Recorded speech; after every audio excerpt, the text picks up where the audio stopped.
Bonsoir, messieurs et dames. Merci encore une fois de nous rejoindre à ce JDS, journal du dimanche au soir, qui, comme à l'accoutumée, sera marqué par des sujets majeurs. D'abord une question. Quelle priorité et quelle contribution pour un retour serein à l'ordre constitutionnel? La question était au cœur d'un café politique tenu vendredi. Nous y reviendrons avec deux experts à ce rendez-vous, Khalifa Rasséré, consultant, expert en stratégie du territoire et développement, et Aboubakar Sango, juriste et enseignant-chercheur en droit. Des réflexions sur la prise en compte des personnes déplacées internes PDI en matière d'accès aux produits et services financiers de base afin de renforcer leur résilience. C'était jeudi et vendredi, parlant de ces réflexions sur initiative du cadre national de concertation des acteurs de l'inclusion financière. Des recommandations en sont sorties. Nous les aborderons avec Lynn Yen. Il est critères techniques pour la promotion de l'inclusion financière. Et enfin sport, Qatar 2022, la question des droits de retransmission télé ont refait surface. Comment fonctionne-t-il? Élément de réponse avec Alexis Konkombo et Claude Romba, journaliste que je recevrai dans cette dernière partie du JDS, journal du dimanche au soir. Encore une fois, donc merci de nous suivre et après le déroulé qui vous a été servi pour ce qui est de ce rendez-vous, la première des rubriques, c'est celle politique.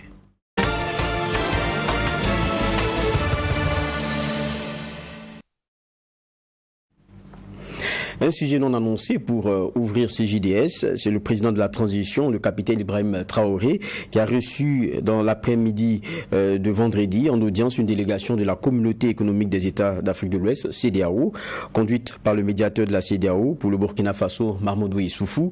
Les échanges ont porté sur l'évaluation de la situation de la transition en vue du prochain sommet des chefs d'État prévu le 4 décembre prochain. Le résumé nous est fait par Michael Tougri. Le médiateur de la CEDEAO pour le Burkina Faso, Mahamadou Issoufou, a déclaré être venu au Burkina Faso pour procéder à l'évaluation de la situation de la transition dans le pays afin de faire un rapport exhaustif au chef d'État au prochain sommet ordinaire de la CEDEAO le 4 décembre prochain à Abuja, au Nigeria. Les échanges ont porté sur les missions de la transition qui se résume à la reconquête du territoire sous contrôle terroriste, à la résorption de la crise humanitaire et au retour à l'ordre constitutionnel normal. C'est le premier sommet de notre organisation commune depuis les événements du 30 septembre.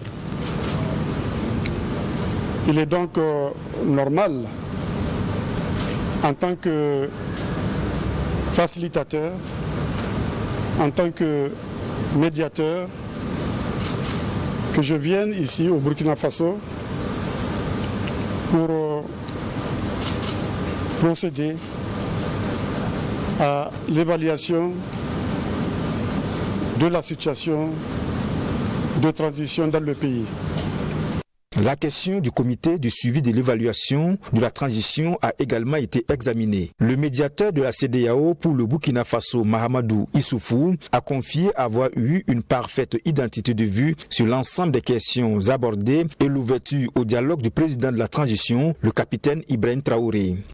L'entretien s'est déroulé dans une atmosphère très franche et je voudrais saluer ici l'ouverture d'esprit, l'ouverture au dialogue du président de la transition. J'ai une autre mission qui m'a été confiée par le secrétaire général des Nations Unies en rapport avec l'Union africaine, la CEDEAO et le G5 Sahel, mission qui porte sur une évaluation stratégique, sécurité-développement.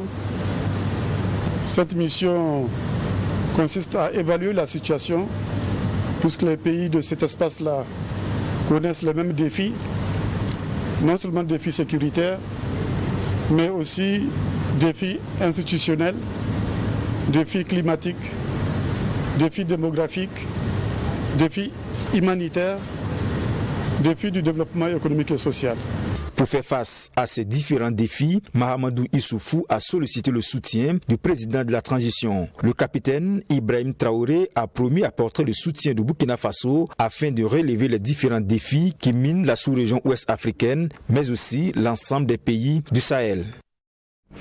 À présent, le premier sujet annoncé en titre. Vendredi dernier, l'Alliance pour refonder la gouvernance en Afrique, Burkina Faso, ARGA-BF en abrégé, et l'Institut néerlandais pour la démocratie multipartite ont tenu la deuxième édition du Café politique à Ouagadougou. 3 personnalités, en l'occurrence Karifara Serré, Aboubakar Sango et Maître Guy Hervé Kam, ont communiqué au cours de ce débat politique. Et le thème, quelles priorités et quelles contributions pour un retour serein à l'ordre constitutionnel? Avant d'échanger sur ce plateau, d'abord le reportage. Karifara Serré, administrateur civil, Aboubakar Sango, juriste, et Maître Guy Hervé Kam, avocat et homme politique. 3 communicateurs pour tenir en haleine le public à ce café politique. Il est question pour ces panélistes d'identifier les priorités des Burkinabés et proposer des solutions pour un retour serein à l'ordre constitutionnel normal. Initiative de l'Alliance burkinabé pour refonder la gouvernance en abrégé ARGA. Ce café politique se veut un cadre de dialogue entre divers acteurs de la vie politique, sociale et économique du Burkina Faso. 2 coups d'État en 8 mois, je ne pense pas que c'est ce que les Burkinabés espèrent le mieux pour la conduite de leur État. Et nous pensons aussi effectivement qu'il faut créer les conditions effectivement que ce n'est pas faute. Ce n'est pas parce qu'effectivement un régime démocratique a failli qu'il faut douter, comme l'a dit un panéliste, de la capacité d'un régime démocratique à lutter contre le terrorisme. S'il y a eu un deuxième coup d'État, c'est parce qu'un régime militaire aussi a failli. Donc la preuve est aujourd'hui établie que ce n'est pas parce que ce n'était pas un régime militaire que nous avons failli. C'est parce qu'on avait une équipe qui n'était pas à la hauteur de l'ambition ou de la mission du peuple à un moment donné. Pour l'administrateur civil, la seule priorité des Burkinabés en ce moment est la guerre. Tous les efforts devrait donc être orienté dans la lutte contre le terrorisme afin d'inverser la tendance. Pour ce dernier, c'est une fois la guerre gagnée que l'on pourra trouver des solutions rationnelles aux autres problèmes. Et pour gagner la guerre, des réformes doivent être opérées au sein de l'armée. L'union sacrée au sein de l'armée, de façon transgénérationnelle. Clairement, les gens n'aiment pas trop qu'on parle de ça, mais c'est obligé, c'est incontournable. Quand l'armée sera ensemble, sera réunifiée, elle sera forte, parce que remembrée. Ensuite, il faut que la population elle-même, à travers ses leaders, même s'ils sont des leaders chétifs, les hommes politiques, il faut les obliger à se réunir. C'est du reste l'avis de Maître Guy Hervé Kam, pour qui la priorité de l'heure est de travailler à inverser la tendance dans la lutte contre le terrorisme avant de parler développement. Commençons d'abord à avoir le contrôle sur le territoire national et ensuite on pourra donc penser au retour des déplacés, on pourra penser donc au développement, parce que si le gouvernement actuel met dans son programme de faire du développement, de faire des réformes qui vont diviser la population, au bout de 20 mois, on ne sera pas aller loin. Pour un retour à un ordre constitutionnel normal, des réformes doivent également être entreprises selon le juriste pour améliorer le système électoral. Pour ce dernier, tout développement repose sur le choix d'un bon président. Et des réformes à entreprendre, il s'agit entre autres. Premièrement, d'abord, c'est réduire fondamentalement le rôle que l'argent joue dans les élections pour ne pas corrompre les institutions démocratiques. Deuxièmement, faire des réformes pour que les gouvernants soient davantage responsables. Il me semble que la démocratie ne peut pas s'accommoder avec un président qui a beaucoup de pouvoir et qui est irresponsable. Selon le médiateur de ARGA Burkina, chaque café politique fera l'objet d'un rapport. Après ce rendez-vous, le prochain café politique est prévu pour le 10 décembre. Un rapport général sera produit et soumis aux acteurs politiques et au gouvernement. Retour sur ce plateau, on reste toujours dans l'actualité de ce café politique. Nous sommes avec l'un des experts qui a eu donc à partager une communication lors de ce rendez-vous, Dr Aboubakar Sango. Bonsoir. Bonsoir, monsieur Va. Merci d'être avec nous. On l'a écouté, on l'a vu déjà, mais bon, ça, on va dire, c'est un bref résumé. Ceux qui ont fait le déplacement ont pu avoir toute la teneur du message que vous vouliez donner. Mais en tout cas, pour ce qu'on a vu, il y a beaucoup de questions qui sont que cela suscite. Vous êtes déjà aux conditions à un retour à l'ordre normal et vous parlez d'élections. Mais il y a beaucoup de Burkinabés qui en sont très loin. Ça, vous partagez au moins? Non, je partage votre opinion, mais je pense aussi qu'il faut convaincre ces Burkinabés-là que le régime issu du coup d'État ne peut pas aller au-delà du délai qui lui est imparti. Ça me semble être une position réaliste et importante qu'il faut davantage partager avec les citoyens burkinabés. Il faut préparer l'esprit des citoyens burkinabés. C'est vrai, nous sommes dans un conflit qui nous est imposé, dans une guerre qui nous est imposée, mais qu'on ne peut pas sortir aussi de cette guerre en faisant l'économie d'un régime démocratique. Docteur Sango, vous dites, André, le message c'est qu'il faut être vigilant.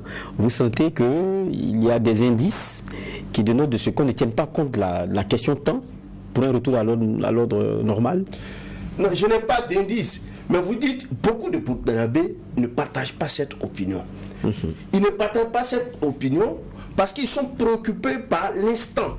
Voilà, ils sont préoccupés par la question sécuritaire. Mais c'est ce que je disais le vendredi. Il faut qu'on se dise la vérité. Ce régime-là ne sera pas fait au terrorisme. Voilà, je pense qu'on ne peut pas leur donner comme objectif de recouvrer tout l'étendue du territoire. Non, qu'ils contiennent l'avancée du terrorisme et qu'ils organisent des élections pour que un régime démocratique beaucoup plus légitime vienne continuer la bataille. D'accord. On comprend ce que vous dites, mais pour actuellement beaucoup de Burkinabés, c'est que les élections n'ont pas sauvé forcément grand-chose. On a eu un président élu récemment et on en est à des situations de double coup d'État. Pour eux, il y a des leçons à tirer. Est-ce que les élections, c'est vraiment la priorité en temps de solutionnement du problème dans lequel ils sont? Moi, je comprends l'échec des politiques, notamment l'échec du régime issu des élections de 2015 et 2022 nous a fait beaucoup douter de la capacité d'un régime démocratique à apporter une réponse aux problèmes que nous vivons. D'ailleurs, c'est ce doute-là qui explique l'indifférence avec laquelle les Burkinabés ont accueilli le coup d'État du 24 janvier. Mais l'incapacité des gouvernants de l'époque ne doit pas faire douter les Burkinabés au point de penser qu'il n'y a pas d'autres Burkinabés qui peuvent donner l'impulsion, qui peuvent nous aider à aller de l'avant. Mais ces d'autres Burkinabés-là, ce n'est que par la voie des élections qu'ils peuvent accéder au pouvoir, malheureusement. Et pourtant, on est dans une période où on a l'impression que l'acteur politique, l'homme politique, qui doit compétir dans ces élections-là, est cloué au pilori. Même dans le discours de ceux qui sont les figures de proue de la transition, et même quelquefois assez partagés par une certaine opinion. Donc, ceux qui devaient être acteurs pour ce retour à l'ordre normal, on a l'impression qu'ils n'ont pas droit au chapitre. Ils sont comme les désignés coupables de la situation. Oui, ils sont les premiers coupables. Parce que c'était eux qui géraient le pouvoir d'État. C'était eux qui animaient la vie politique. Mais ce n'est pas parce que vous êtes coupable que vous ne pouvez pas sortir de la position dans laquelle on veut vous maintenir. Moi, je pense aussi que les hommes politiques burkinabés, ils sont désespérants par rapport à cela. Je pense que malgré les critiques, ils doivent sortir, ils doivent prendre la parole. J'ai coutume de dire que c'est dans ces moments-là, un vrai leader prend la parole pour dire c'est difficile, mais demain sera meilleur. Demain sera meilleur. Il faut que les hommes politiques occupent l'espace, qu'ils acceptent d'être critiqués et qu'ils continuent de mener le combat qu'ils ont choisi comme celui de leur vie. Les critiques, même le condamné là, il n'est pas condamné définitivement. Ce n'est pas parce que vous avez fait la prison que vous ne pouvez pas être un homme meilleur demain. Voilà. Je pense que, j'aime donner l'exemple d'Emmanuel Macron. Emmanuel Macron, monsieur Va, il a été giflé. Il a été insulté, humilié, giflé. Mais ça ne l'a pas empêché d'être candidat et de gagner les élections en France. Je pense aussi que soit on fait de la politique le métier de notre vie, soit nous sommes des aventuriers et on veut distraire la population. Non, je pense qu'un homme politique véritablement animé d'un idéal doit trouver dans ce contexte-là de la place pour parler aux populations, leur dire que c'est difficile, mais demain sera meilleur. Qui va leur dire que demain sera meilleur? Ce n'est pas vous et moi. Qui va leur dire que demain sera meilleur? Ce n'est pas les militaires. Puisque les militaires sont censés travailler sous les ordres des hommes politiques. Non, je pense, je comprends, mais il faut que nos hommes politiques s'organisent, voilà, pour occuper l'espace, pour parler aux populations. Il faut parler aux populations. Demain sera meilleur. On l'aura compris. Et donc vous posez la question qui pour vous est très importante et principale d'ailleurs. Quelles réformes pour améliorer le système électoral burkinabé? C'est-à-dire ne pas recommettre les mêmes erreurs. Pour vous, quelles sont ces réformes-là qui devraient changer les choses? Je pense qu'il y a beaucoup de choses à faire, mais il faut questionner ce qui est arrivé. Okay. Pourquoi depuis 2015, malgré nos choix, nous sommes incapables de sortir de cette situation? Est-ce que ce n'est pas parce qu'on a fait de mauvais choix? Pourquoi on a fait de mauvais choix? Parce que j'ai dit, dans la démocratie, il n'y a pas une autre... L'hérédité ne peut pas nous permettre de gouverner. Ce n'est que par les élections. Les élections servent à désigner les gouvernants. Les gouvernants, leur rôle, c'est de mettre en œuvre le programme pour lequel ils ont été choisis pour améliorer les conditions de vie. Ce ne sont pas les ovnis, monsieur Va, qui ont développé les pays développés. Les pays occidentaux, ce ne sont pas les ovnis. Ce sont les hommes et les hommes politiques. Des gens qui ont choisi de faire carrière dans la politique. Donc, il faut trouver un moyen de sélection des meilleurs.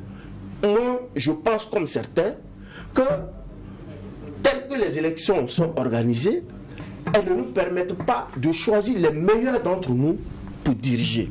Quels sont les obstacles alors? Les obstacles, ça peut être les règles qu'il faut améliorer, les modalités de désignation. L'argent occupe beaucoup de place dans les élections au Burkina Faso. L'argent ne nous permet pas. Ce n'est pas parce que vous avez l'argent que vous êtes meilleur que celui qui n'a pas d'argent. Il faut commencer par réduire l'importance de l'argent. Et j'expliquais vendredi que l'argent des terroristes peut financer les élections. Et ceux qui seront élus sur la base du financement des terroristes, mais ils viendront mettre en œuvre ce que les politiques leur demandent. Alors que je lis actuellement, montre dans son ouvrage Le Futur comment les entreprises ont corrompu les institutions américaines. Donc si vous ne régulez pas le financement politique, vous contribuez à la corruption des institutions. Voilà pourquoi je pense d'abord qu'il faut réduire la place qu'occupe l'argent dans les élections. Je ne suis pas naïf. Si vous n'avez pas l'argent, vous ne pouvez pas vous faire élire. Mais commençons d'abord par améliorer le financement public actuel.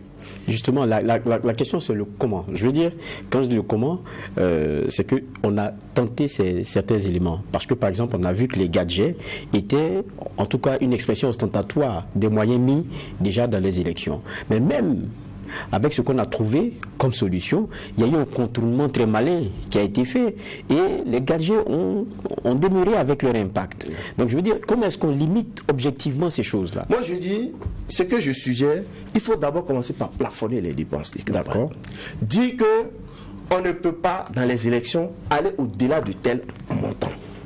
Et faire en sorte que l'argent dépensé là soit substantiellement l'argent issu du financement public. Ça suppose qu'il faut augmenter le financement public qui est actuellement dérisoire, qui est très dérisoire. Mais pour que le financement public soit efficace, il faut faire en sorte aussi que les candidatures farfelues soient fortement limitées. Que les candidatures d'affichage soient fortement limitées. C'est quand même curieux que quelqu'un qui ne peut pas se faire élire conseiller municipal puisse être candidat aux élections. On a vu aux dernières élections, il y avait 14 personnes. Mais juste après, les trois premiers là, les trois parmi, le troisième, il a eu 12%. Après lui, on chute immédiatement à 3%. Je suggère donc qu'on permette à tout le monde d'être candidat. Ils déposent leur dossier au Conseil constitutionnel. Après validation de leur dossier par le Conseil constitutionnel, un jury va sélectionner ceux qui iront aux élections. Un jury dont la composition et le fonctionnement doivent à faire en sorte que les règles qui vont régir la composition et les modalités de désignation des membres de ce jury-là doivent nous assurer l'indépendance du jury et l'impartialité. Le jury va sélectionner 4 personnes. Ces 4 personnes vont bénéficier du financement public. On me dit que c'est une atteinte aux libertés. Mais l'une des grosses atteintes, c'est ce que j'allais vous dire. L'une des grosses atteintes qui existent dans la Constitution, une des atteintes pour laquelle on a fait l'insurrection, c'est la limitation des mandats présidentiels. Georges Vedel, qui fut l'un des plus grands constitutionnalistes français du XXe siècle, n'a jamais soutenu la limitation du nombre des mandats présidentiels parce qu'il a toujours considéré ça comme une forme de limitation des libertés. Ça ne veut pas dire que je suis contre les limitations des mandats présidentiels. Je veux seulement dire il y a les droits, mais la Constitution dit aussi que les droits peuvent être limités. On me dit que ça peut être une forme de limitation. Mais il y a des limitations qui existent déjà. La caution, elle est de 25 millions. On est passé de 5 millions à 25 millions. Mais combien de Burkinabés peuvent mobiliser 25 millions alors que le droit d'être candidat est une liberté fondamentale? On nous dit il faut que vous soyez parrainé. Mais le parrainage, c'est une forme de limitation. On ne peut pas faire des omelettes sans casser des œufs. Faisons nos choix. Qu'est-ce qu'on veut?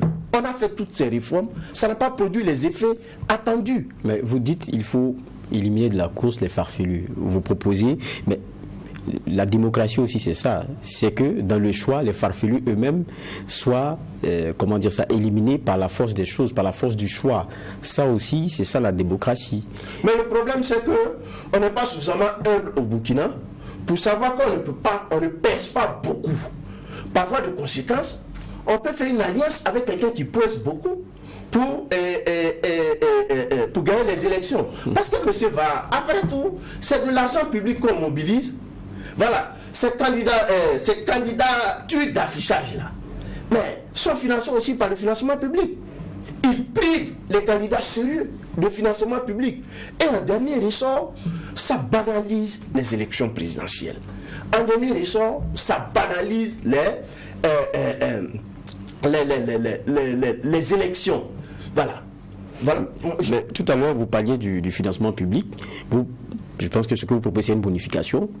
Mais dans le contexte dans lequel on est, est-ce que c'est des choses qui peuvent être acceptées? Non, moi je pense que la démocratie... Je pense que quand vous parlez de financement, c'est à l'endroit des partis politiques dans le cadre de la campagne. Mais bien entendu, ce financement public, pour moi, ça peut être financé de 2 façons. Il y a le modèle où il faut accroître le budget.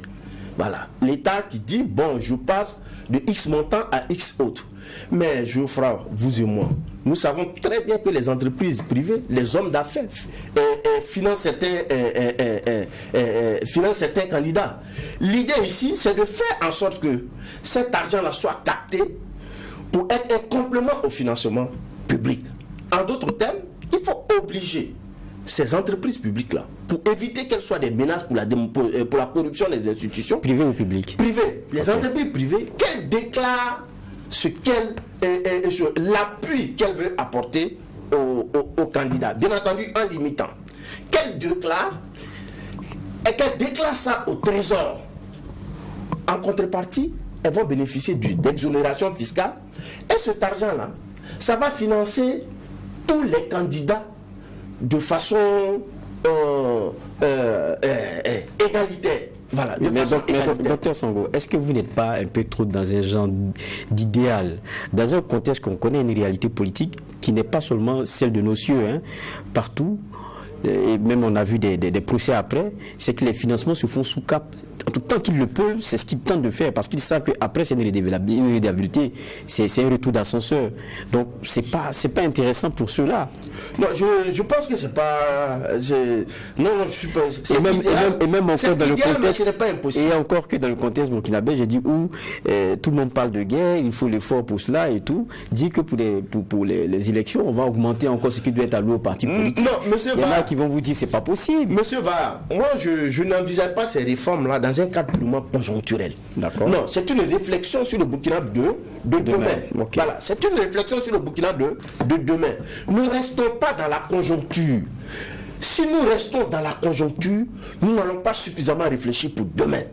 Voilà. Nous n'avons pas suffisamment réfléchi pour demain. Et vous dites, par exemple, qu'il faut faire des réformes pour que les gouvernants soient davantage responsables. Je pense que la démocratie ne peut pas s'accommoder de présidents qui ont les pleins pouvoirs et sont malheureusement irresponsables.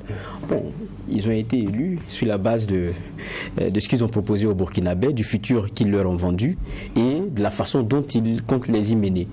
Maintenant, après, ils les découvrent ainsi. Non, ici j'appelle à une réflexion sur la nature de notre régime. Est-ce que, quand vous prenez le modèle qu'on a, vous avez un président qui a beaucoup de pouvoir, mais qui n'est pas responsable politiquement. Ok. Voilà. Pendant 5 ans, il ne peut que changer des premiers ministres. Notre constitution dit que le gouvernement, le premier ministre est responsable devant le chef de l'État et l'Assemblée nationale. Mais le président lui-même, il n'est pas responsable. La question c'est, est-ce que dans un régime démocratique, c'est normal que quelqu'un dispose d'autant de pouvoir que le président burkinabé sans qu'il ne puisse être responsable au cours de la durée de son mandat. C'est ça la question. Ça va au-delà du cas burkinabé. On s'interroger sur aujourd'hui la responsabilité. Est-ce que d'ailleurs c'est normal qu'on octroie beaucoup de pouvoir à quelqu'un qui n'est pas responsable? Or, il y a des régimes, il y a d'autres modèles de régime qui permettent d'accroître davantage la responsabilité des gouvernants. Quand on prend notre régime actuel, c'est un fonds parlementaire important. Mais c'est le parlementarisme orléaniste là. L'idée, c'est qu'on revienne un peu à un vrai régime parlementaire où le gouvernement est responsable devant l'Assemblée nationale. Que devant l'Assemblée nationale. Attention, le régime parlementaire, ça ne veut pas dire que c'est le Parlement qui gouverne. Non. Ça veut dire que c'est le gouvernement qui gouverne sous la responsabilité du Parlement. Regardez ce qui se passe en Grande-Bretagne aujourd'hui. Vous avez vu, c'est le même parti. Ils avaient pour Premier ministre, le Premier ministre qui leur a permis de gagner les élections, c'est Boris Johnson. À un moment donné, Boris Johnson posait problème. Il posait problème parce que lui-même, il a fait ce qu'il a demandé aux Britanniques de ne pas faire. Ils n'ont pas organisé de nouvelles élections. À l'intérieur du parti, ils ont trouvé un Premier ministre. Elle est arrivée, à moins de 60 jours, elle s'est montrée incompétente. Ils ont, à l'intérieur du même parti, trouvé un autre Premier ministre. En fait, c'est aller vers ce type de régime. Son avantage, je suis peut-être naïf, mais pour moi, ça nous permet de régler les problèmes liés à l'ethnie. Vous savez, aujourd'hui, par le suffrage universel, compte tenu du fait ethnique, il y a des personnalités très compétentes qui ne peuvent pas accéder au pouvoir.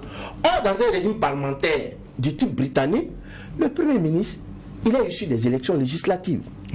Ça accroît les pouvoirs des partis politiques. Mais vous verrez, si on prend un tel modèle, tous ces intellectuels qui aiment les postes, ils vont aller militer dans les partis politiques. Voilà. De sorte que, moi je suis d'une région, si vous ne pouvez pas si vous ne pouvez pas vous faire élire dans votre circonscription comme député, bon, à mon sens, vous ne devrez même pas pouvoir aspirer à être président de la République. À l'intérieur, les partis vont choisir. De façon générale, c'est le leader du parti politique. Ça réduit l'effet du fait ethnique sur la désignation du président. Or, l'effet est important pour la désignation au suffrage universel. Vous êtes au Burkina avec moi. Tout le monde le dit. Tout le monde dit que c'est compliqué pour certains candidats dont on pense qu'ils sont meilleurs, qu'ils sont compétents, qu'ils peuvent apporter beaucoup à ce pays, de passer aux élections au suffrage universel. Donc ça nous fait aussi l'économie d'une élection présidentielle. C'est pour toutes ces raisons, je dis, il faut repenser, parce que ça va accroître aussi la responsabilité du Premier ministre. Le Parlement met la pression. Si le Premier ministre, il est, bien entendu, c'est un programme, il met en œuvre. Voilà. Je reviens un peu. Cette question-là, elle est sous-jacente au coup d'État du 24 janvier. Vous avez vu après le coup d'État du 24 janvier, regardez l'attitude du parti majoritaire lui-même. Est-ce que ça ne veut pas dire qu'à l'intérieur du parti majoritaire, beaucoup étaient convaincus que le président Kaboré ne pourra pas faire l'affaire. Les militaires ont fait le coup d'État, ils disent que le président est incompétent. Les populations, au sein de la population, une grande majorité de la population pensait que le président ne peut pas aider à résoudre le problème. Beaucoup ont posé la question, comment on fait dans un régime pour que quand même, quand le président ne peut plus, on puisse le changer sans procéder par une élection. Par coup d'État. Par coup d'État. Là, vous parlez de président responsable, mais vous questionnez aussi le citoyen burkinabé. Vous dites la démocratie sans des citoyens responsables est une ruine de l'État. Oui. Est-ce que pour le Burkinabé, citoyen burkinabé, cette responsabilité-là, vous pensez qu'on ne la sent pas vraiment? Elle est faible. D'accord. Voilà. Montesquieu le disait, il y a un autre ressort qui est important dans un régime, dans un État populaire, dans un régime démocratique. C'est la vertu. C'est la vertu des citoyens. Les citoyens sont les gouvernants de demain. Voilà, seulement on n'est pas dans une démocratie directe, donc tout le monde ne peut pas gouverner. On organise des élections pour sélectionner parmi nous. Mais ce sont ces mêmes citoyens qui sont dans les institutions demain. Ce sont ces mêmes citoyens. Quel est le regard aujourd'hui des citoyens sur l'intérêt général? Le procès Salif Younaba avait traité ce sujet-là, je crois en 2014, lors d'un colloque. Il s'interrogeait sur l'intérêt, sur la portée de l'intérêt général au Burkina aujourd'hui. Lorsque vous êtes élu, vous avez à trancher entre les intérêts des particuliers et l'intérêt général. Lorsque vous-même, vous n'êtes mu que par votre intérêt personnel, je ne vois pas comment vous allez faire prévaloir l'intérêt général sur votre propre intérêt. C'est dans ce sens-là, j'ai dit, il faut accroître la responsabilité des citoyens. Il faut accroître leur responsabilité. Ce sont eux demain qui vont participer à la détermination de la volonté générale au Parlement. Ce sont eux qui vont aller voter les lois. Mais attention, si votre culture de l'intérêt général est faible, aujourd'hui le vrai problème au Burkina, c'est notre regard sur le bien commun. C'est notre regard sur le bien commun. Tous ces débats sur les missions hors de Ouagadougou, tous ces débats sur la corruption, les détournements de fonds. Regardez un peu ce qui se dit dans la presse sur ce jeune DG de la LONABé. Regardez comment en moins de 6 mois, bon, c'est le courrier confidentiel qui révèle tout ça. Regardez. Voilà. Ce ne sont pas les animaux qui vont être dans les institutions. Ce sont les hommes. S'ils ne sont pas vertueux, la démocratie va reculer au point de constituer un problème pour l'équilibre même de l'État. Docteur Sango, on peut parler plus d'une heure de ce sujet-là parce qu'il est très, très intéressant. Ça sera ma dernière question. Pour beaucoup, quand on écoute, en définitive, est-ce que la démocratie, c'est le modèle qui nous va? Nous qui? L'Africain, le Burkinabé. Non, moi je crois qu'il n'y a pas, je ne crois pas, il n'y a pas une démocratie des Blancs et une démocratie des Africains. Mais ça ne marche pas ici, c'est très difficile. Pas. Pourquoi ça ne marche pas? Ce sont les acteurs. Vous prenez notre constitution, la constitution de 91, ce n'est pas la plus mauvaise constitution de l'Afrique de l'Ouest. Je vous donne un seul exemple, la constitution. La constitution de 91 dit que le coup d'État est illégal. Qu'on doit désobéir à un régime issu du coup d'État. Mais qui a validé le coup d'État? Même le gardien de la Constitution a légitimé le coup d'État. Les citoyens, déçus des politiques, ont assisté les militaires prendre le pouvoir dans l'indifférence. Donc vous voulez quoi? C'est la faute à qui? Non, je pense que ce sont les acteurs. Les règles ne sont rien si ceux qui sont censés donner vie aux règles eux-mêmes ne sont pas vertueux. Merci bien, Dr Aboubakar Sango. Merci d'être passé sur ce plateau. On revenait sur le contenu de ce café débat de vendredi. Ça a été un plaisir de vous recevoir. Moi également. Merci. Merci. On va continuer sur JDS, journal du dimanche au soir, avec une autre rubrique, c'est l'économie.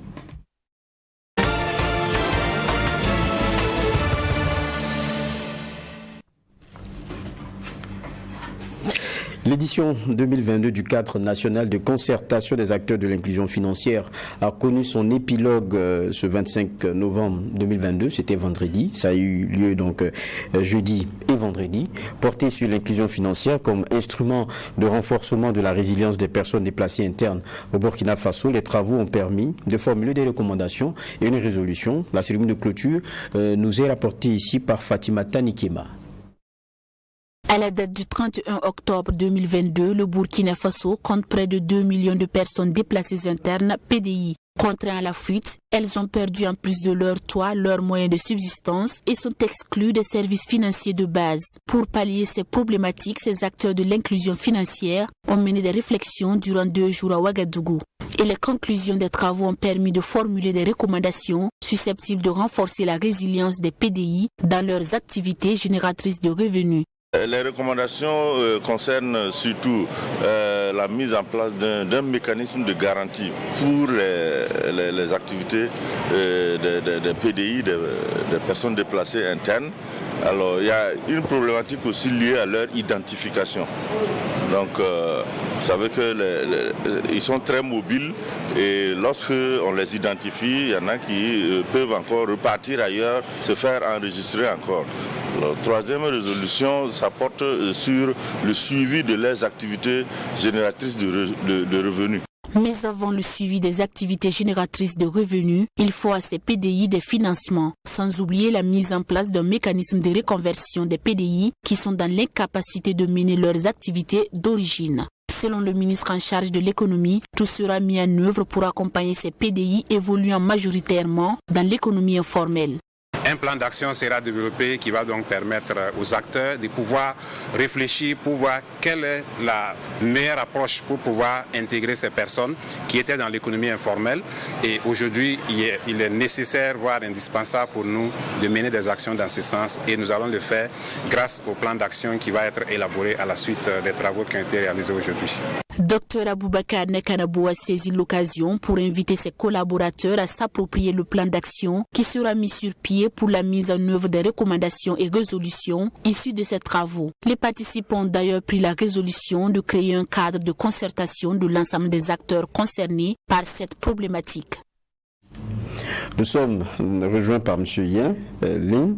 Il est le secrétaire technique pour la promotion de l'inclusion financière. Pour revenir plus en détail sur ce sujet. Bonsoir, M. Yen. Bonsoir, M. Bara. C'est un plaisir de vous recevoir. Grand plaisir partagé. Voilà, il y a Fatimata Nikema qui nous faisait le point de la cérémonie de clôture pour ce qui est de votre rendez-vous de cette semaine. Très intéressant lorsqu'on parle d'inclusion financière. Cette fois-ci, c'est la question des PDI qui est centrale. Mais dites-nous, quand on parle d'inclusion financière, qu'est-ce que c'est? Ok, merci bien. L'inclusion financière, c'est 2 mots, mais pour parler d'inclusion, il faut faire appel à l'exclusion. C'est cela. Voilà, donc il y a un certain nombre de personnes qui sont en marge des services financiers. Donc qui n'ont pas accès aux services financiers, qui n'utilisent pas les produits financiers. Voilà. Donc l'inclusion financière vise à travailler, à ramener toutes ces personnes dans l'utilisation des services financiers de base. Voilà, que sont l'épargne, le crédit, le transfert, et ainsi de suite. Et justement, vous êtes le secrétaire technique, donc il y a un secrétariat technique pour la promotion de l'inclusion financière. Qu'est-ce que c'est? Oui, alors je suis le secrétaire technique pour la promotion de l'inclusion financière. Donc c'est issu juste d'une commutation du secrétariat permanent pour la promotion de l'inclusion financière. C'est juste un petit ajustement dans l'organigramme du ministère des Finances. Donc c'est une structure qui est rattachée directement au cabinet du ministre des Finances et qui a pour mission donc de promouvoir l'inclusion financière, donc d'assurer donc l'élaboration de la politique du gouvernement en matière d'inclusion financière, comme je l'ai dit. Donc d'établir le plan d'action de cette politique et d'assurer sa mise en œuvre en impliquant bien sûr tous les intervenants et d'assurer la coordination de ces intervenants et bien sûr à la fin assurer la mobilisation des financements pour la réalisation des actions d'inclusion financière. D'accord. Ce sont les missions du secrétariat technique actuellement au niveau du cabinet du ministre des Finances. D'accord. Aujourd'hui, quelle est la situation justement de l'inclusion financière au Burkina? Ok, merci bien. On va partir du taux global d'utilisation des services financiers de base, donc qui est actuellement de 35,75%. Ça veut dire que les adultes de plus de 15 ans en allant donc ont accès aux services financiers de base à hauteur de 35,75%. Ce qui signifie qu'il y a plus de 64% des personnes adultes qui n'ont pas accès aux services financiers de base. Donc ceux qui utilisent les comptes d'épargne, les comptes de crédit, les assurances, les transferts monétaires, donc ils sont dans une proportion de 35%. 35%. Alors donc ces 35% sont issus donc de toutes les couches sociales. Voilà, donc des femmes, des jeunes, des adultes, mais le taux d'inclusion financière est calculé à partir des adultes de 15 ans en montant. Donc la situation aujourd'hui est telle que il faut identifier donc toutes les actions nécessaires pour amener tout le monde à l'inclusion financière à travers donc les 3 axes de l'inclusion financière qui sont d'abord l'accès. Voilà, il faut que les produits et services financiers soient disponibles. Voilà, et ensuite l'utilisation. Il faut que les bénéficiaires des produits et services financiers acceptent d'utiliser les produits qui sont offerts. Et enfin l'accessibilité qui se base sur une réglementation adéquate. Voilà, qui accompagne les actions et bien sûr des coûts acceptables, adaptés pour les bénéficiaires. Donc voilà un peu la situation de l'inclusion financière au Burkina. Donc en ce moment nous avons une cartographie qui répertorie d'abord les prestataires de services financiers qui sont les banques et établissements financiers et non bancaires. Ensuite, les institutions de microfinance. Nous avons les fonds nationaux de financement. Et nous avons la Poste Burkina. Et nous avons le Trésor. Et donc, nous avons en plus les émetteurs de monnaie électronique. Donc, qui rentrent dans le calcul de l'inclusion financière. Donc ça, ce sont les prestataires de services financiers, voilà, qui sont accompagnés par disons les régulateurs. D'abord, donc la BCAO pour ce qui concerne les banques et les institutions de microfinance et la CIMA bien sûr pour ce qui concerne les assurances. Voilà, nous avons pour la monnaie électronique et autres l'ARCEP, voilà, qui est le régulateur. Donc eux tous ils sont des acteurs de l'inclusion financière. Et maintenant nous avons les structures administratives, voilà, qui sont d'abord les structures de promotion comme le secrétariat technique pour la promotion de l'inclusion financière. Vous avez la direction des affaires monétaires et financières au Trésor qui s'occupe donc de la réglementation du secteur bancaire. Et vous avez la direction de suivi et de contrôle des SFD également au Trésor, ainsi que la direction des assurances, donc les deux qui assurent respectivement le contrôle de la réglementation au niveau des structures de microfinance pour la DSC SFD et au niveau de la DA, ce sont les assurances. Donc voilà un peu. Alors à ceux-là, il y a de nouveaux acteurs qui sont intervenus, qu'on appelle les technologies financières, qui viennent pour faciliter les choses dans la digitalisation, qui est le deuxième axe de la stratégie nationale de la finance inclusive, qu'on appelle amicalement les fintech. Voilà, oui, et qui sont donc de nouveaux start-up qui permettent vraiment de faciliter tout, voilà, surtout dans un contexte où nous rencontrons beaucoup de chocs. Voilà. D'accord. Donc c'est un peu la panoplie de la situation de l'inclusion financière avec les acteurs et les bénéficiaires, bien sûr, qui sont toute la population du Burkina Faso. Vous dites 3 axes importants, hein. Oui. Accès, utilisation et accessibilité. Oui. Mais de ces aspects-là, qu'est-ce qui justifie ce fort taux de personnes mises un peu sur le bas-côté? Parce qu'il y en a plus de 64%. Oui. Il doit avoir l'un des indicateurs forts quand même. C'est lequel? Oui, alors c'est les 3. Hein. Okay. Nous avons des éléments dans les 3 dimensions. Bon, au niveau de l'accès, c'est clair que on a le secteur bancaire qui n'est pas partout, qui offre des services, qui fait des exclus.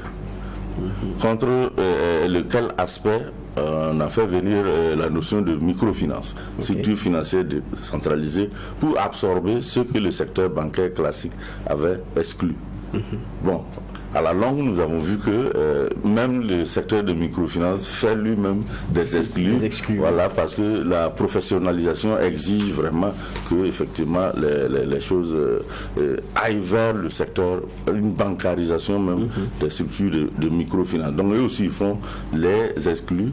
Bon, maintenant nous avons la notion d'inclusion financière qui vise à travailler tous azimuts avec tous les acteurs que j'ai cités un temps pour pouvoir inclure tout le monde. Donc maintenant, dans entre les deux exclus, vous pouvez trouver des exclus volontaires, des gens qui sont déçus des services proposés, voilà, des services mis à leur disposition ou des actions, je ne sais pas comment, mais ils sont exclus, ils refusent d'aller dans le secteur formel de la finance. Et donc le travail du secrétariat technique au niveau du ministère des Finances, c'est de travailler à ramener tous ces acteurs donc, à utiliser les services financiers formels de base. On va revenir à ce qu'on a vu tout à l'heure, la session 2022 du cadre national de concertation des acteurs de l'inclusion financière. On a vu la thématique, c'est axé cette fois-ci sur les PDI en termes de résilience et ce que peut cette inclusion financière-là. Pourquoi les PDI? Bon, quand on dit PDI aujourd'hui, personnes déplacées internes, on se dit bon, c'est là où ça ne va pas. Maintenant, quand on parle d'inclusion financière pour eux, pourquoi avoir accès cette année-là là-dessus? C'est ça. Alors, les personnes déplacées internes, c'est une conséquence de l'insécurité, qui est un mal que le pays subit depuis un certain nombre d'années. Voilà, donc cette conséquence, nous avons à peu près, selon les estimations, à peu près 2 millions de personnes déplacées internes. Alors tout le monde se doit donc d'apporter sa pierre dans la résolution de ce problème humanitaire né de problèmes sécuritaires. Alors donc au niveau du ministère des Finances, justement, nous avons réfléchi pour voir comment il se fait. Donc tout à l'heure, vous m'avez posé la question concernant les raisons d'exclusion. Donc une des raisons de l'exclusion, qui est une raison conjoncturelle, c'est justement ce terrorisme qui a fait que des personnes ont fui de chez eux, voilà, en laissant tout leur actif, tout leur bien. Et tout ce qu'ils ont pour se retrouver de force dans des zones d'accueil que le gouvernement a dû aménager ou se refuser auprès de populations autres, comme on les appelle. Donc ces personnes qui ont fui et laissé tous leurs biens et tous les services qu'ils offraient, donc se retrouvent tout de suite exclus du système financier. Non seulement exclus du système social pour lequel le ministère de l'Action humanitaire se bat, mais exclus du système financier, donc qui fragilise leur résilience. Parce qu'à ce moment, ils se retrouvent dépendants que de l'aide humanitaire. Or, si vous vous retrouvez dépendant de l'aide humanitaire sans avoir une autonomie financière, donc vous ne pouvez pas vous réinsérer facilement dans l'économie. Voilà. Alors donc c'est pour ça que le ministère des Finances, pour faire suite à l'action humanitaire du ministère de l'Action sociale, se doit donc d'accompagner ces personnes déplacées internes qui se sont retrouvées du coup exclues du système financier pour que ces personnes puissent retrouver justement leurs activités ou des activités génératrices de revenus. Il y en a qui exerçaient des activités, qui les ont perdues. Il y en a qui exerçaient des activités, qui se sont retrouvés dans des endroits où le contexte ne leur permet d'exercer des activités. Donc il faut bien qu'ils se reconvertissent. Parce qu'on ne peut pas laisser les gens dépendre uniquement que de l'aide humanitaire. Ça va, donc ce sera de l'aide qui n'aide pas à sortir de l'aide. C'est pour ça que le ministère des Finances agit cette fois-ci.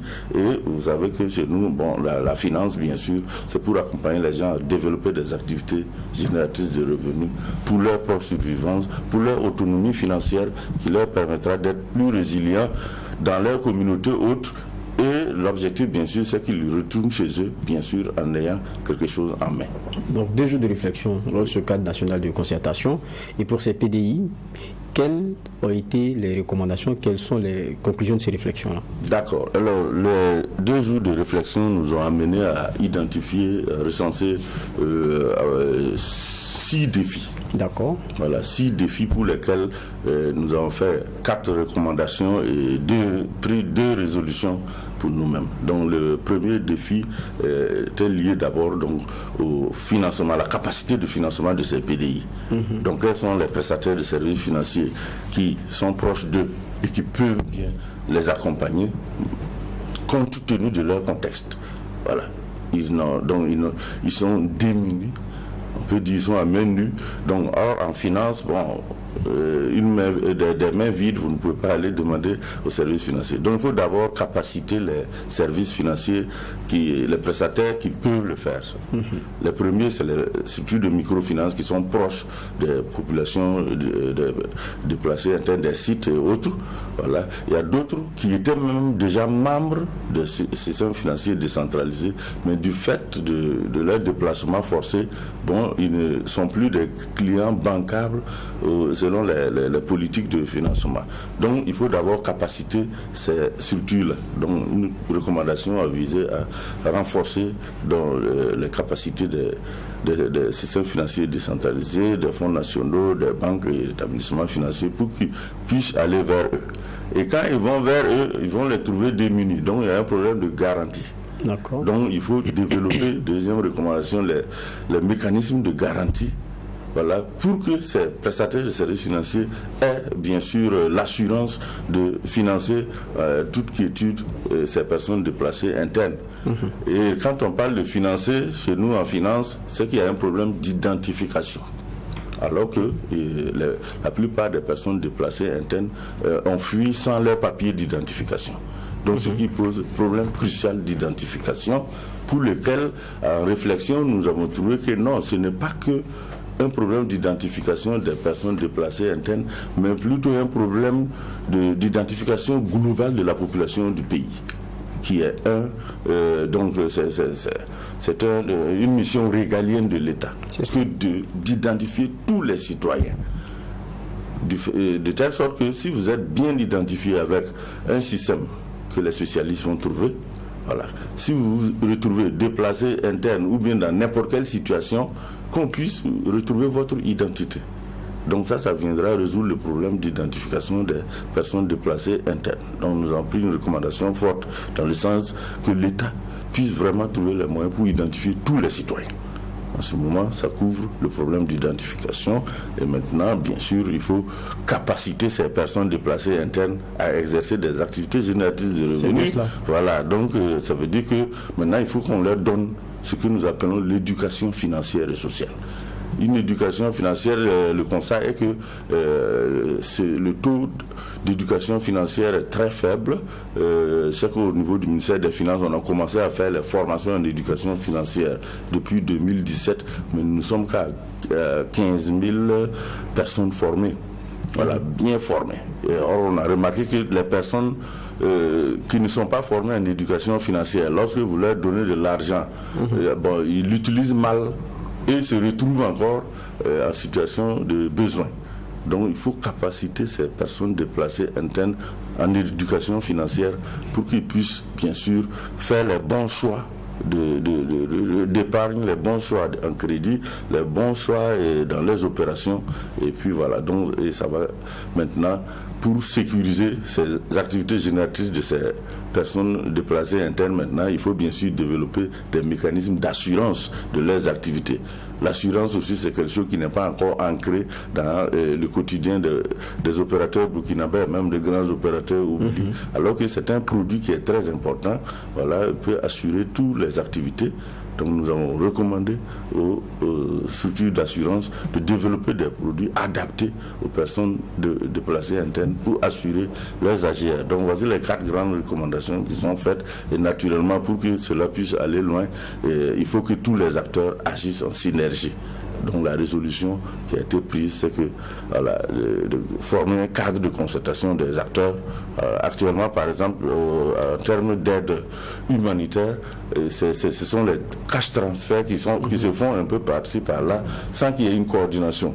Ce qui fait que les gens nous ont raconté comment les gens se comportent. Il y en a qui reçoivent, il y en a qui ne reçoivent pas. Et quand ils reçoivent, comment ils utilisent, c'est un peu... Voilà. Donc tout ça, on a pris la résolution de créer un cadre de concertation pour canaliser cela. Donc voilà. Vous pouvez nous dire aujourd'hui que l'espoir est quand même permis pour ces PDI-là en matière d'inclusion financière pour les temps qui viennent. Absolument. L'espoir est permis parce que dans le contexte est maîtrisé. Voilà. Nous avons fait une analyse à partir des données de la CONASUR, par rapport à leur segmentation. Voilà. Donc il y a des PDI qui sont vraiment, j'allais dire, en bas de l'eau. Bon, donc eux, vraiment, il faut les ressortir ça, c'est bien dit. de l'eau. Voilà. Et ensuite, il y a un segment qu'on appelle les porteurs de projets. Des gens qui étaient actifs et qui ont tout perdu et qui c'est pas l'aide humanitaire là. Ils ont dépassé ça. Ils veulent juste un appui pour reprendre leurs activités ou reprendre d'autres activités, ainsi de suite. Voilà. Et maintenant, il y a des gens, malgré qu'ils soient déplacés internes, ils ont continué leurs activités d'une façon ou d'une autre. Il faut encore les appuyer. Donc on a fait cette sérigraphie et puis on est prêt de travailler avec les prestataires de services financiers pour les appuyer. L'espoir est permis. En tout cas, ce qu'on sait, c'est qu'il y a eu ces réflexions, il y a eu des grandes conclusions, il y a eu des recommandations. Sûrement qu'on vous recevra ici pour voir l'impact réel des choses. Et ça sera aussi très important pour ceux qui nous regardent et qui sont fidèles au rendez-vous de ce JDS-là.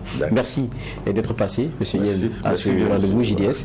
Ça a été un plaisir. On va terminer ce JDS par la dernière des rubriques, c'est celle sport.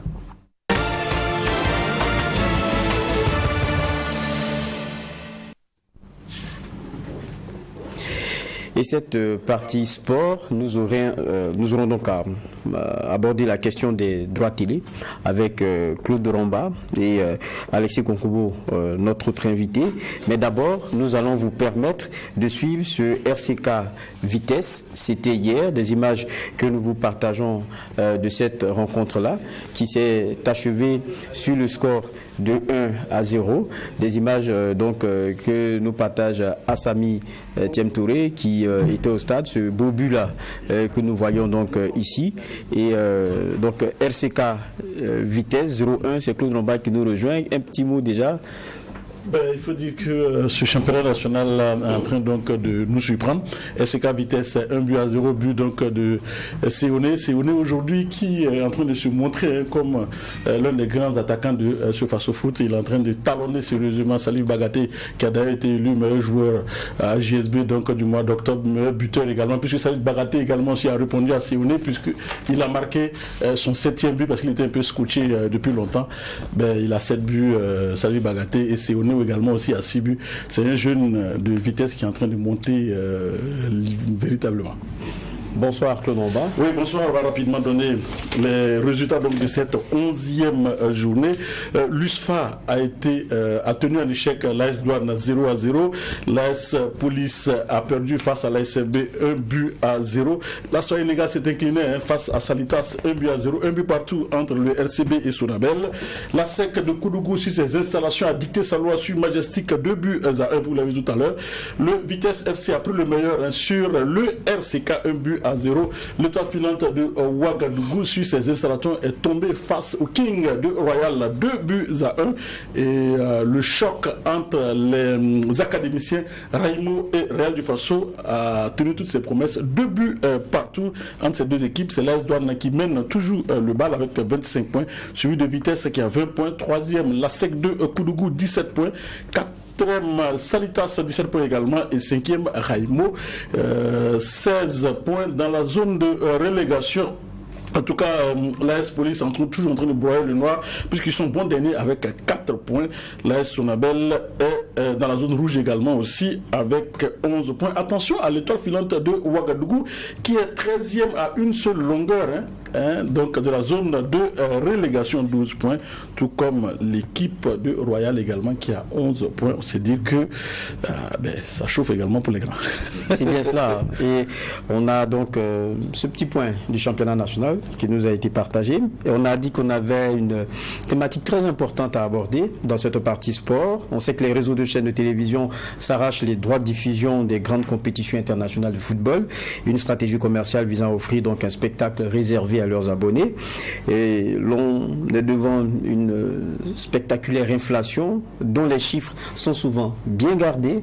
En Afrique francophone, le changement de diffuseur a achevé de surprendre bon nombre de fans du football. L'opérateur français de 2018 n'a pas obtenu les droits de diffusion de la Coupe du Monde parce que New World TV a payé beaucoup plus cher. Le choix du prix le plus élevé étonne puisqu'on se rappelle aussi d'une FIFA qui avait laissé entendre que l'accessibilité qualité des compétitions était importante. Certains même étaient accessibles via YouTube, on se rappelle.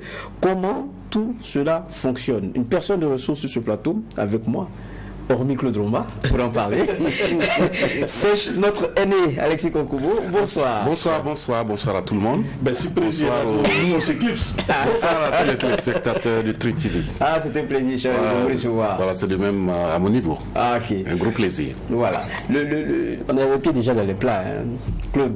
Oui, il faut dire que les droits de télé, tout de suite, on a vu encore la guéguerre. Hein. On se rappelle de la CAN, le Burkina qui était qualifié. 2010. Voilà. En 2010, on n'y était pas. On y était, mais il y a eu des problèmes autour de ça. Et on a vu Alexis Konkubo monter. J'étais à Dakar pour ces droits-là. Ça n'a pas été facile. Racontez-nous la petite histoire là-dessus. On ne paye pas, on ne peut pas payer. On a dit simplement qu'on n'allait pas payer parce que c'était trop cher. 1 milliard et poussière pour la Coupe d'Afrique des Nations en Angola en 2010. On s'est dit que 1 milliard pour le Burkina, on pouvait l'investir ailleurs dans la construction des écoles, dans les forages, parce que même la couverture, même territoriale en matière de télévision. Donc il y avait un bras de fer entre l'AIND, qui était le détenteur des droits, un Béninois qui dirigeait LC2 à l'époque, et nous avons dit on ne payait pas. Et qu'est-ce qui s'est passé? Il a compris qu'il allait avoir le Burkina sur le dos. Il a fait le déplacement de Ouagadougou. Il est arrivé, il a tenté de voir à l'époque le Premier ministre Tertus Zongo. Ça n'a pas été possible. Il a pu avoir le ministre Philippe Sawadgo. Et il a été renvoyé à notre niveau.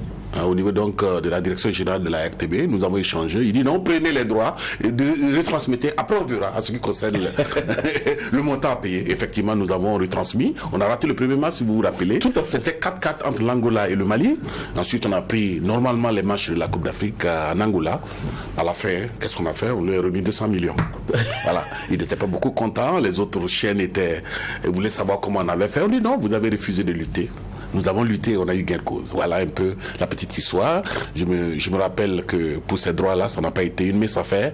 Nous nous sommes véritablement mis contre l'AIND, pratiquement le seul pays en Afrique occidentale, parce que quand j'ai voulu faire une lutte collective autour de ces droits-là, du côté de la Côte d'Ivoire, me dit non, si les Ivoiriens n'ont pas la canne, Gbagbo va tomber. Après, du côté de Yaoundé, on me dit, Paul Biya, tiens, ce que la canne passe. Du côté du Mali aussi, c'était tu as cette canne, nous on ne peut pas faire comme vous, nous on va payer. J'ai dit d'accord, payer, nous on va aller en solidaire, on va voir comment ça va donner, mais au finish, on a eu gain de cause et puis on a pu payer 200 quelques millions. Sur les 1 milliard poussière. Imaginez, les autres ont voulu aussi qu'on leur remette nos documents pour qu'ils puissent faire une réclamation auprès donc de LC2. Nous, on a dit pas question. Ça, c'est l'avantage des fois d'aller au charbon. Et des fois, on a gain de cause. Des fois aussi, on se casse un peu la pipe. Mais là, nous avons eu raison sur l'AIND à l'époque, en 2010. C'est vrai que vous parlez de 2010. La question des droits, c'était pas si élevé, c'était pas si exorbitant. Il y a eu un changement brusque là, comme ça, et puis nous n'avons pas compris grand-chose. Je vais vous dire une chose. Dans le domaine des droits, c'est vraiment une mafia. Une mafia organisée. C'est ce qu'on appelle, je peux appeler ça un domaine de deal, au sens noble du terme. Donc il y a des partenaires qui s'intercalent entre naturellement la FIFA et les télévisions africaines et même du monde pour s'arracher les droits et revendre très cher.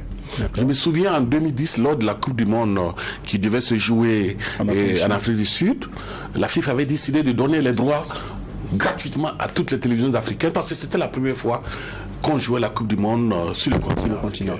C'était une bonne chose. J'étais à cette conférence de l'UAR à Cotonou. L'information a été annoncée et subitement, il y a la structure qui dirige les radiodiffusions d'Afrique, l'UAR, qui s'est mis au milieu, qui a récupéré les droits et qui a fait payer les télévisions. Je me rappelle, à l'époque, la RTB avait payé 100 et quelques millions pour avoir la Coupe du Monde 2010. Or, pourtant, la FIFA Blatter avait dit on donnait les droits gratuitement aux télévisions africaines. Ça n'a pas été le cas parce que l'UAE estimait que les télévisions ne payaient pas leurs cotisations. C'est une opportunité de récupérer les droits et de prendre un peu d'argent avec les télévisions. Donc, vous voyez, c'est une mafia organisée où les uns viennent vraiment prendre de l'argent. Et comme la valeur sportive est en train de monter. C'est devenu un produit. Le sport, c'est un produit. Maintenant, il y a des offres commerciales maintenant qui entrent en ligne de compte. C'est ainsi que cette année, si vous avez remarqué, c'est New World TV du Togo qui a eu les droits. Cette télévision n'a pas eu tous les droits. Elle a eu que 28 matchs. Sur les 64. Et sur les 28 matchs, c'est vrai que le dossier est confidentiel, le contrat est confidentiel, mais j'ai eu vent que c'est au-delà de 200 000, quelques millions que la RTB a déboursé pour pouvoir avoir les droits. LCI aussi en Côte d'Ivoire, plus de 200 et quelques millions. Si on avait voulu les 68 matchs, il fallait débourser plus. Et d'ailleurs, même on ne pouvait pas parce que New World TV n'a pas eu les droits des 64 matchs. Donc voilà un peu le dilemme dans lequel se trouvent les télévisions africaines par rapport aux droits. Mais de manière générale, il faut reconnaître qu'aujourd'hui, la FIFA est devenue maintenant une industrie. Il y a beaucoup d'argent autour des droits sportifs. Et les droits permettent de redistribuer un peu d'argent aux pays membres de la FIFA. Et je pense qu'à l'issue de cette Coupe du Monde, la Fédération burkinabé de football aura un peu d'argent issu des droits sportifs. Mais est-ce que ce n'est pas aussi un peu exagéré? Parce qu'on trouve qu'il l'a dit, de chaque année on tire un peu plus. Est-ce qu'à cette allure-là, on pourra arriver? Absolument. Voilà. Moi, je pense que votre question est pertinente. Mais je pense que l'offre est alléchante. Et je vous le disais, le sport est devenu maintenant un produit qu'on peut vendre à travers les techniques de vente audiovisuelle. Donc les marketeurs savent que le sport aujourd'hui peut produire beaucoup d'argent. C'est cela. Donc ils mettent le paquet pour mettre la barre haut, avoir beaucoup plus d'argent, parce qu'effectivement aujourd'hui la FIFA brasse des milliards, et j'ai envie de dire même qu'aujourd'hui le budget de la FIFA est pratiquement le double du budget de la France. C'est vraiment une industrie, il y a beaucoup d'argent, et aujourd'hui on ne parle que d'argent, surtout avec le nouveau président Infantini. Lui il parle d'argent avant de parler football. c'est ça un peu ce qu'on reproche à Infantini. Mais est-ce qu'aujourd'hui, par exemple, les pays comme le Burkina, on en voit peut-être à l'échelle nationale, le championnat national, on a des chaînes privées ici aussi, mais on ne se bouscule pas au portugais aussi également ici. Mais préparez-vous, ça va venir. Préparez-vous. Parce qu'aujourd'hui... est-ce qu'on peut arriver à un moment où, par exemple, bien sûr, TV dit, je vais payer les droits du championnat? Ça va arriver. Vous n'aurez même pas le choix. Préparez-vous en conséquence. Aujourd'hui, il y a des chaînes de télévision qui demandent beaucoup d'argent à la fédération pour aller filmer leur match. Ça, c'est le monde à l'envers. Prochainement et dans les années à venir, les télévisions burkinabé, Truc TV, BFL, la RTB doivent se préparer à se battre pour avoir les droits du championnat national. Maintenant, c'est au service commercial et marketing des télévisions à faire en sorte que l'achat de ces droits puisse être rentabilisé.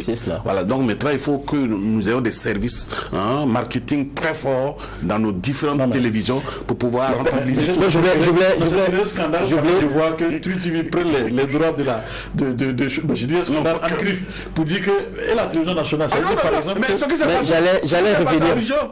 La RTI n'a pas eu le droit de la Coupe du Monde. C'est LCI qui a eu la télévision. LCI, la chaîne privée de la nouvelle chaîne ivoirienne de la première dame ivoirienne. Bon, on le dit. Mais est-ce que ça peut arriver si Truc TV décide de payer les droits au niveau du championnat national et que la RTB ne filme pas, par exemple?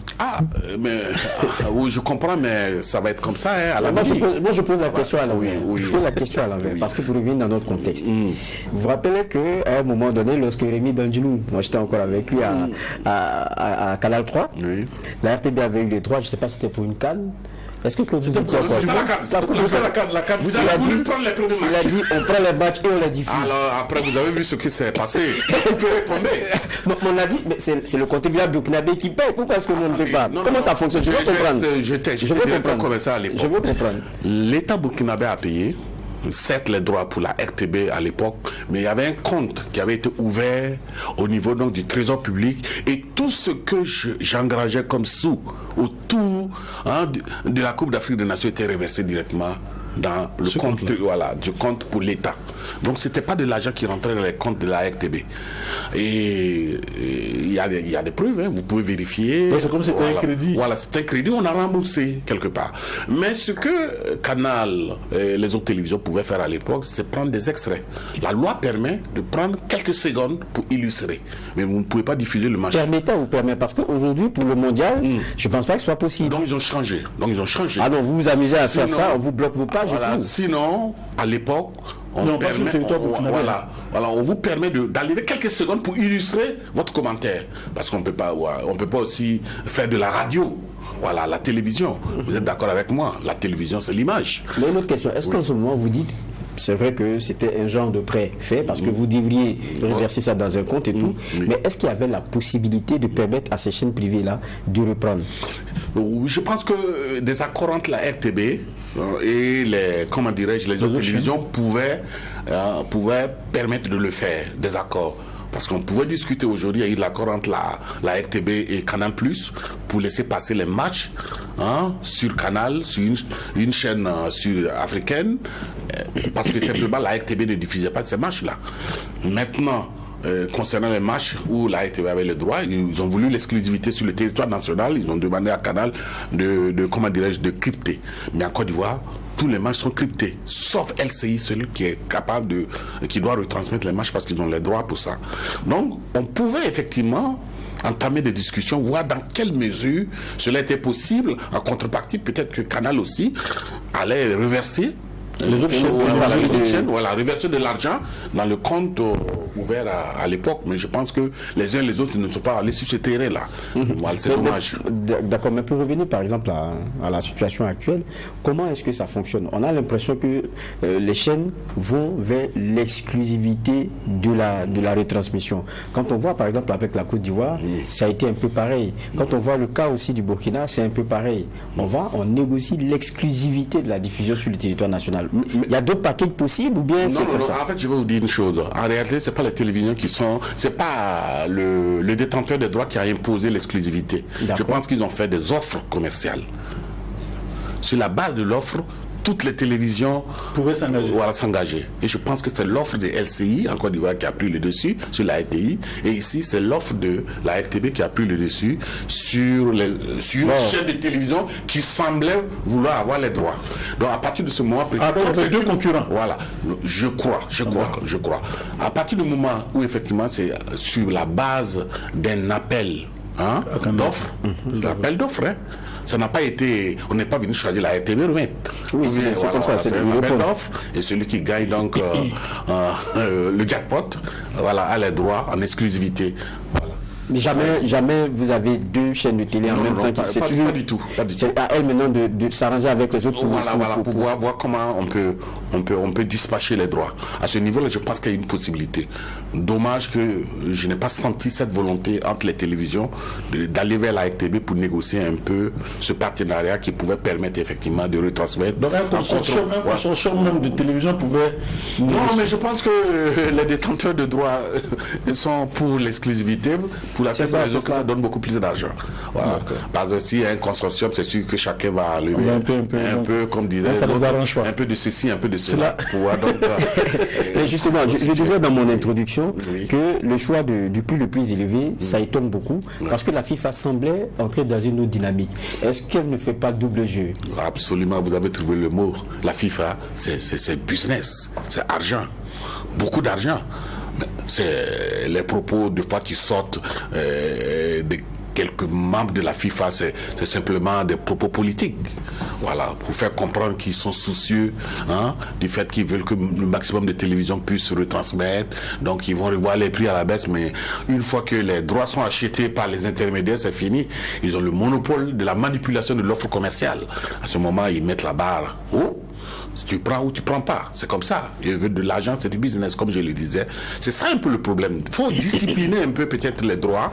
Il faut les discipliner et il faut que la FIFA ait le courage effectivement de taper du poing sur la table, dire oui, c'est mon produit, je vais vous donner les droits, vous allez commercialiser, voilà les conditions que je vous impose pour permettre aux petites télévisions effectivement de pouvoir avoir également les droits pour une retransmission, parce que comme je l'ai dit, le football est devenu un produit vendable, un produit intéressant en matière de marketing, que toute télévision vraiment qui veut vraiment être au diapason a envie d'obtenir ces droits-là pour pouvoir donc faire la retransmission.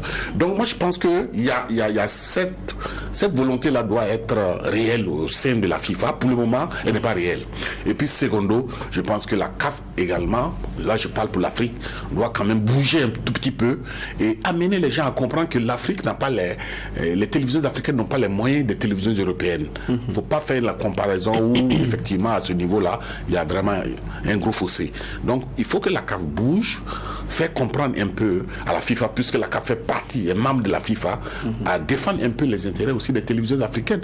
Parce que quoi qu'on dise, c'est vrai qu'il y a beaucoup d'argent autour de cette Coupe d'Afrique et cette Coupe du Monde, mais aussi la promotion du sport. Mais la CAF aussi gagne dedans. Oh, la CAF gagne.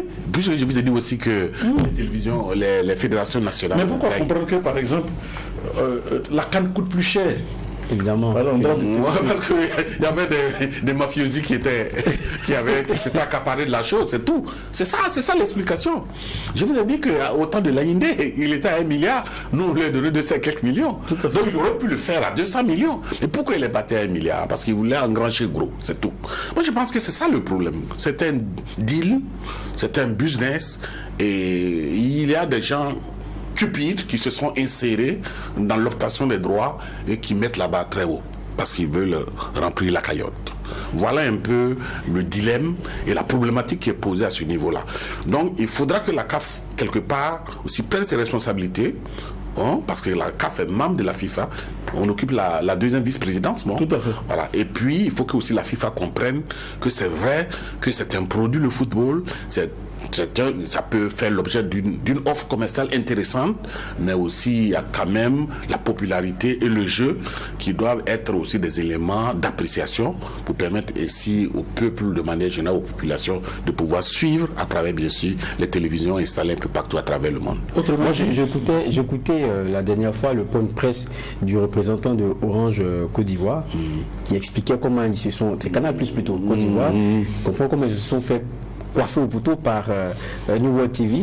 Ils disent qu'ils sont allés à une offre à laquelle eux ne pouvaient plus aller. Voilà. Alors qu'ils étaient, c'est eux qui avaient les droits en 2018. Quand vous voyez Canal Plus qui ne peut pas, ça veut dire que c'est sérieux. Ça veut dire que c'est sérieux. Absolument. Absolument. Ça veut dire que c'est sérieux. Mais je crois pas que, moi, je prends beaucoup de pincettes, je ne crois pas que l'offre de New World TV soit supérieure à l'offre de Canal.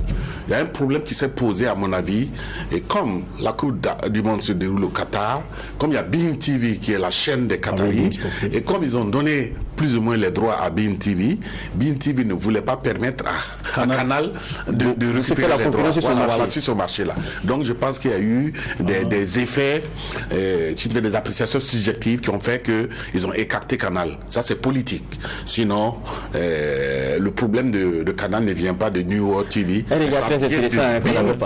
Ça vient de beIN TV, les Qataris. D'accord. Mais président, à cette allure-là, est-ce qu'on pourrait arriver, on peut se dire qu'on peut arriver à un moment où il peut y avoir une CAN où les pays africains, ou en tout cas cette Coupe du Monde, ou des pays qui ne diffusent pas, parce qu'ils n'ont pas l'argent? Oui, il peut arriver, mais si les gens sont solidaires, ils peuvent aussi contrer. Ils peuvent contrer. Je vous ai dit que moi je suis allé à Dakar avec toutes les télévisions à l'époque 2010, on était ensemble dans le siège de l'UAR. Quand on nous a donné le tarif de la Coupe d'Afrique, j'ai dit à mon collègue du Mali et du Cameroun, de la Côte d'Ivoire, j'ai dit faisons bloc. Vous savez, ils ont payé les droits, mais s'ils n'ont pas les télévisions pour diffuser leurs droits, ça ne sert à rien d'avoir les droits. Donc quelque part, ils ont besoin de nous on a besoin d'eux. Donc si on est soudés, on va pour le même combat, on peut avoir gain de cause. Mais malheureusement, avec d'autres considérations que je vous faisais cas de ces considérations-là, qui ont fait que les autres ont flippé. Ont flippé. J'utilise ce mot. Ils ont refusé d'emboîter le pas du Burkina Faso. Ils ont perdu au finish. Mais ça veut dire que quelque part aussi, si nous sommes solidaires entre nos télévisions, que ce soit les privés, les publics, etc., au niveau, ne serait-ce que d'abord au niveau de l'UEMOA, ensuite la CEDEAO, l'Afrique subsaharienne, là, si nous sommes solidaires, c'est sûr qu'on arriverait également aussi à contrebalancer, à imposer aussi des chiffres aussi à ceux qui ont les droits. Mais dans le principe, je veux toujours comprendre avec les téléspectateurs qui nous regardent, pourquoi cet intermédiaire, quand je prends le cas de New World TV, c'est quoi le principe de l'intermédiaire lorsqu'on se dit que les pays ont des chaînes de télé avec lesquelles on pourrait discuter directement? C'est ça le deal. C'est ça le deal. L'intermédiaire qui apprend les droits, naturellement, c'est pas pour lui seul. Donc, après avoir vendu les droits, naturellement, tu imagines un peu, on va graisser des gens. il aura des retours à l'envoyeur. C'est un système, comme je vous ai dit, je pense que le mot que j'ai utilisé est clair, un système mafiosi. Un système vraiment de dealer, mais au sens noble du terme, parce que le deal n'est pas mauvais. C'est le deal qui a fait développer les États-Unis, semble-t-il. Donc, il faudra qu'on tienne compte de cet aspect-là. Eux, étant membres de la FIFA, c'est difficile pour eux de traiter directement des droits avec les télévisions, et naturellement, ils vont sortir bredouilles. Pour pouvoir avoir quelque chose, des ristournes, il faut passer par des intermédiaires. Je pense que c'est ça. Aujourd'hui, on vous a dit, pour donner l'organisation de la Coupe du Monde au Qatar, Anouma a pris combien? Le Nigeria a pris combien? Il y a trois présidents de fédération qui ont pris de la liquidité, qui ont fait virer dans des comptes. Par contre, Platini a négocié pour qu'il y ait achat d'avions pour l'armée qatari, il a négocié pour que on puisse prendre le Paris Saint-Germain, etc., etc. Et je pense que le Brésilien, il a négocié pour qu'on mette un pipeline au niveau du Brésil. Eux, ils ont négocié pour leur pays. Par contre, les Africains ont négocié pour leur poche. Voilà un peu le dilemme. Donc, comprenez, c'est une mafia, je répète. Je vais vraiment utiliser ce mot-là pour dire que c'est une organisation mise en place pour que les gens vraiment deviennent extrêmement... Mais est-ce qu'on peut pas contrer? Est-ce qu'on peut pas aujourd'hui, vous l'avez dit, avec cette solidarité africaine-là, se dire, bon, écoutez, nous on n'en veut pas, si c'est comme ça, garder. Si, on peut. Il faut qu'on soit courageux et qu'on explique aux populations, qu'on explique aux téléspectateurs, parce que les gens aussi ont peur des téléspectateurs. Vous avez vu comment le public est tombé sur la RTI? Parce que simplement la RTI n'a pas eu les droits. Comme quoi on paye nos taxes télé et la RTI se permet de ne pas avoir le droit pour nous permettre de regarder la Coupe d'Afrique des Nations, la Coupe du Monde, etc. etc. C'était un tollé général à Abidjan par rapport à cette histoire. Si on peut expliquer effectivement aux populations, aux téléspectateurs, pour qu'ils comprennent qu'il y a un enjeu et que si on n'arrive pas à retransmettre, par exemple la Coupe d'Afrique, la Coupe du Monde, de comprendre. Que ce n'est pas la fin. C'est cela aussi qui participe à cette émission. Dites-nous, pour comprendre aussi avec nos chaînes, 2010, ça a été rentable ou pas? Non, 2010... Sur les 200 millions, vous avez pu le couvrir combien? Non. 2010, je vais vous dire une chose. En 2010, j'ai eu un plateau, je vais le dire, le plateau qui était sponsorisé avant l'arrivée d'Orange. Je ne vais pas prononcer des noms. Une téléphonie mobile qui avait pris le plateau. J'avais eu 50 millions. Maintenant, les spots qui passaient, c'est en fonction des matchs. Bon, je pense que sur les 200 millions, on était vers une centaine de millions. On n'a pas pu rentabiliser. Donc, ça veut dire que le modèle devient très difficile pour les chaînes. Voilà. Bon, vous, il y a la couverture pays, il y a plein de choses qui sont prises en compte, notamment par l'annonceur. Maintenant, pour un privé, je ne sais pas comment est-ce que ça peut être rentable. Ça pose un modèle qui est vraiment complexe. Surtout au Burkina où le tissu économique est faible. Et non seulement ça, je dis tout le temps, le marché est fragmenté avec le nombre de chaînes qu'on a. Je suis d'accord avec vous, mais comme on le dit, c'est un bon produit, le football. Voilà, on peut toujours, surtout si les équipes africaines, par exemple, je parle de la Coupe du Monde, progressent très très bien, vous pouvez avoir des sponsors même qui peuvent venir de l'extérieur. Voilà, venez appuyer votre télévision. Et puis si vous avez un audimat très très élevé, vous pouvez vous appuyer sur ça et puis avoir quand même de l'argent. Voilà, parce que je sais que j'ai quitté la direction commerciale depuis 2012, ça fait maintenant 10 ans. Les choses ont certainement évolué derrière moi. Ce n'est plus à notre temps où, quand on avait 50 millions, on tremblait, on était content d'avoir cette somme-là. Maintenant, je me dis que les jeunes frères qui sont là doivent se dire que c'est 50 millions dans les droits sportifs, ça doit être infime. Ils doivent se le dire et travailler à avoir beaucoup plus, surtout avec des sociétés qui grandissent et qui sont capables de mettre 200 millions. Moi, j'avais un contrat de 200 millions avec la Lunabé chaque an pour la communication de la Lunabé. J'avais un contrat de 160 millions. On va pas citer les partenaires. Bon, ouais, ça fait de la publicité. Ça fait de la publicité. Mais c'est pour dire que si on est perspicace, si on utilise des techniques de vente de produits audiovisuels efficaces, si on met en place un dispositif qui permet aux sponsors d'avoir un retour à l'investissement, je pense que ça peut avancer. Ça peut avancer. Mais par exemple, c'est vrai, on a parlé de la télé, mais par exemple, prenons les fédérations. Par exemple, une fédération comme la Fédération burkinabé de football qui n'arrive pas et qui pratiquement négocie avec la télévision nationale pour retransmettre les matchs. Et même qui paye. Par moment pour qu'on puisse retransmettre les matchs. Non, je suis d'accord avec vous. Je dis, bon, peut-être que c'est le contexte actuel dans notre pays qui le permet. Parce que pour le moment, notre football n'est pas un produit commercial de haut vol. Voilà, il n'est pas un produit commercial de haut vol. Il est en train de vouloir aller dans ce sens, mais il faut que la fédération travaille effectivement à faire en sorte que aujourd'hui le football devient effectivement très très populaire, attire beaucoup de monde, et que on sait que si on retransmet un match de football sur la télévision, il y aura l'audimat. Et autour de l'audimat, on peut bien faire une communication, marketing, voilà, au niveau donc des offres commerciales pour pouvoir rentabiliser. Voilà un peu ce que je pense, mais pour le moment, effectivement, la fédération a un souci de promotion du sport. Si aujourd'hui les RCK, vous avez donné tout à l'heure les résultats, si les RCK, la douane joue, et puis la télévision n'est pas là, quelque part, c'est quelque chose qui se passe dans l'anonymat. Alors qu'eux, ils ont besoin d'abord d'une promotion de leur discipline, une discipline qui va occuper effectivement l'esprit des uns et des autres. Ensuite, lorsque la discipline va prendre de l'étoffe, c'est sûr qu'ils vont commencer à poser le problème des droits. Et vous, TriTV, avec les autres télévisions, vous êtes obligés d'aller négocier les droits. Alors, si vous négociez les droits à ce moment, si vous avez les droits, c'est vous qui allez banaliser, badigeonner, comment dirais-je, baliser le terrain avec vos sponsors. C'est vous qui allez faire l'offre commerciale au niveau de votre télévision. C'est vous, les images vous appartiennent. Vous allez les commercialiser comme vous voulez. Si vous voulez, vous faites une émission. Voilà, la branding. C'est pour vous, puisque vous avez les droits. Vous avez vendu les droits. Et ils ont vendu les droits à cette télévision. Donc, ils n'ont plus rien à voir autour du spectacle. Le spectacle maintenant appartient à la télévision qui a payé les droits. Maintenant, ils vont tout prendre. La télévision doit être capable, avec un service commercial, faire un branding, mettre les sponsors, aussi utiliser l'écran aussi pour les sponsors, etc.